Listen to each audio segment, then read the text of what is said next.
ये जो पूरी घटना है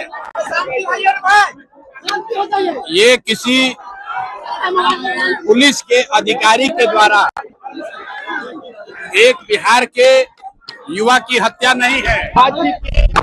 राज्य की मुखिया की हालत देखिए, अभी तक बिहार के मुख्यमंत्री ने एक संवेदना का शब्द भी नहीं परिवार के लिए बोला है। पूरी जो सरकार है, पहले तो उन्होंने इस मामले को मिसहैंडल किया, बाद में जब समाज का दबाव हुआ है तो अब चाह रहे हैं कि जो छोटे मोटे पदाधिकारी हैं उनकी बलि चढ़ाकर अपना जान बचा लिया जाए। तो जन स्वराज की ओर से बिहार के नागरिक होने के नाते इस परिवार के साथ हम लोग पूरी ईमानदारी से खड़े हैं और इनकी मां यहाँ खड़ी है। मैं इनको इसलिए लेकर आया हूँ कि बहुत सारे लोग आ रहे हैं, कोई इनको पैसे का बात बोल रहा है, कोई कह रहा है हम घर बनवाएंगे। इन्होंने मुझे कहा है और ये सामने खड़ी हैं कि हमको पैसा नहीं चाहिए, हमको घर नहीं चाहिए, हमको नौकरी नहीं चाहिए, हमको न्याय चाहिए। न्याय चाहिए। और न्याय का मतलब क्या है? न्याय का मतलब ये नहीं है कि यहाँ के थानेदार को सस्पेंड कर दिया जाए। न्याय का मतलब ये नहीं है कि यहाँ के डीएसपी पर एक्शन हो। न्याय का मतलब ये है कि जिन लोगों ने पटना में बैठकर उस बच्चे को मारने का आदेश दिया है उस पर कार्रवाई होनी चाहिए। और जो जुडिशियल इंक्वायरी की बात कही जा रही है, न्यायिक जांच की बात कही है, अभी तक सरकार ने ये नहीं बताया है कि न्यायिक जांच कौन करेगा। दूसरी बात, न्यायिक जांच किसकी होगी?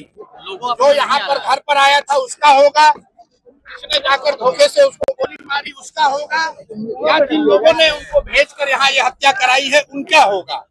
तो हम लोग ये मांग कर रहे हैं उनकी मां की ओर से, उनकी भाभी और उनके बहन की ओर से कि न्याय का मतलब है कि जिन लोगों ने इस हत्या को अंजाम दिया है उसके साथ साथ उन लोगों का भी जांच हो जिनके कहे पर यह हत्या को अंजाम दिया गया है, जिन्होंने वो परिस्थिति बनाई कि वो लड़का आज आपको लोग बता रहे हैं कि पागल हो गया था। वो पागल नहीं था, आपने व्यवस्था ने, अफसरों ने यहाँ पर उसको उस मानसिक दशा में पहुंचा दिया था जहां उसको ये समझ में नहीं आ रहा था कि कैसे इनसे डील करे।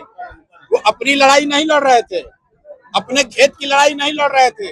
यहाँ जो मुझे पता है 80 परिवार जो जमनिया गांव से आज 2 बरस से जो लोग गंगा के कटाव की वजह से यहाँ विस्थापित होकर आए हैं, उनको बिजली मिले, उसको पानी मिले, इसकी लड़ाई लड़ रहे थे। और उसके बाद आप उसको गोली मार दिए हैं तो 4 कांस्टेबल के सस्पेंशन से बात नहीं रुकेगी। न्याय का मतलब है कि इस राज्य के मुखिया को बताना पड़ेगा कि जब वो खड़े होकर ये बयान दे रहे थे कि डीजीपी ने हमको खबर दी है कि एक लड़का है जो हमको गोली बंदूक दिखा रहा है, तो मैंने कहा है, ये सम्राट चौधरी का बयान है, उन्होंने कहा है कि भाई हमारे पुलिस को कोई बंदूक कैसे दिखा रहा है। मेरे भाई, ये बिहार में एक ऐसे नेता का बोलने का परिणाम है जो ये समझता है कि पुलिसिंग का मतलब है गोली चलाना। पुलिस का काम गोली चलाना नहीं है, आप इस बात को समझ लीजिए। पुलिस का काम गोली चलाना नहीं है, पुलिस का काम समाज की रक्षा है। और जब रक्षक ही भक्षक बन गए हैं तो समाज को खड़ा होना पड़ेगा। और भरत भूषण तिवारी जो यहाँ से चले गए इस दुनिया से, उनकी माँ, उनकी बहन, उनके भाभी, उनके परिवारजन वो अकेले नहीं हैं और उनको हमारी जरूरत नहीं है। पूरा समाज इनके साथ खड़ा है, हम लोग भी पूरी तरीके से इनके साथ खड़े हैं।